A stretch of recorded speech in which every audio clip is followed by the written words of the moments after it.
Hello everyone out there in YouTube land. My name is Stacy. Hopefully you've been checking out my blog Finger Food over the past several months.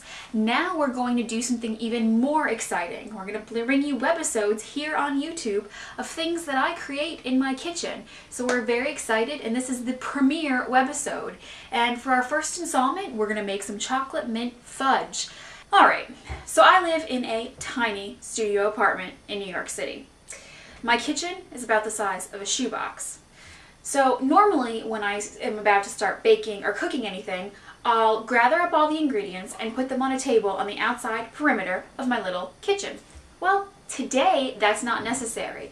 We're making a really quick chocolate mint fudge that has only 5, count them 5, simple ingredients. So here's what you'll need if you want to give it a try.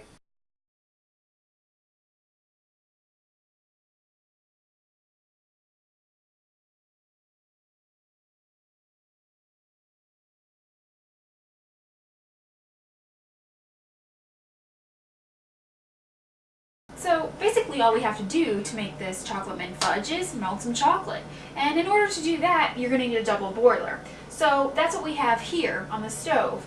It's just a pot filled with a little water that we're going to simmer on low heat and a glass bowl on top. And all you do is melt the chocolate. It's really as simple as that. You just want to make sure that the water in your pot doesn't boil and that it doesn't ever touch the bottom of your bowl. So if you keep those two things in mind, you're going to be fine.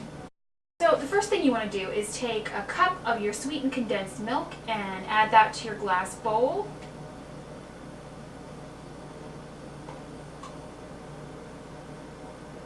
There we go.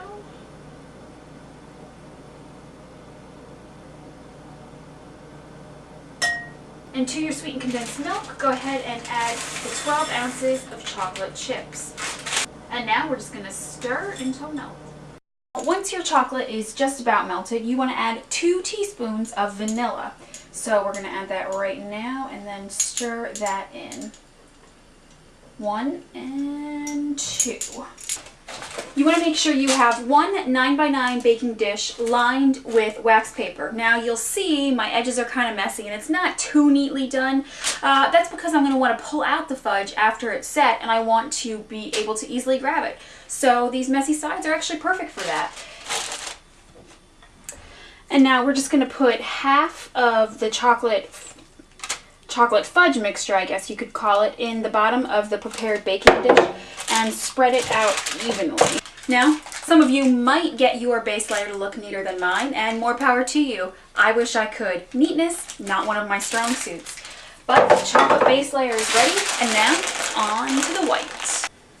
Alright, so pretty much we're back to where we started from. We've got our semi-sweet chocolate base for the fudge prepared. Now we need our creamy white minty middle, which is what we're going to do next. Same basic setup here with the double boiler. This time I have a smaller bowl because we are only going to be melting 6 ounces of chocolate this time.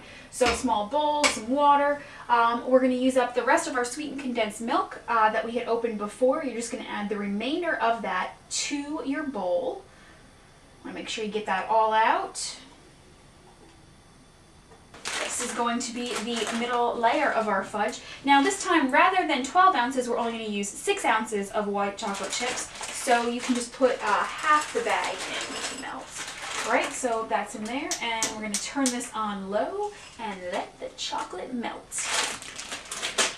So for this mint white chocolate center, we're actually going to use 1 whole tablespoon of peppermint extract. Now that's a lot and it's potent, but it's going to make this fudge taste wonderful.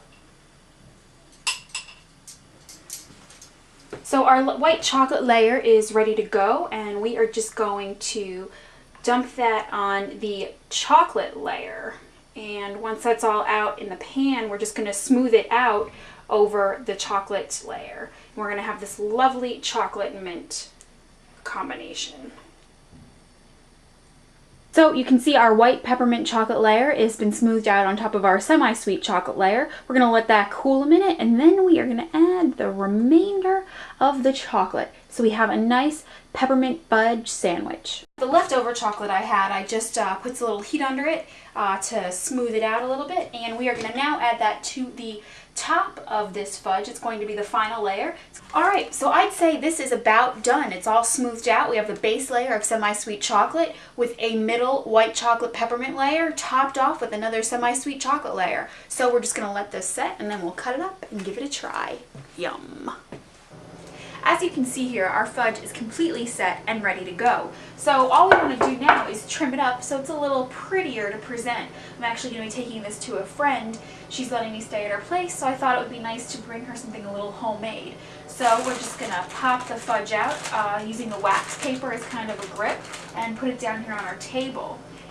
Once the edges are square, cut the fudge into smaller squares and store in an airtight container.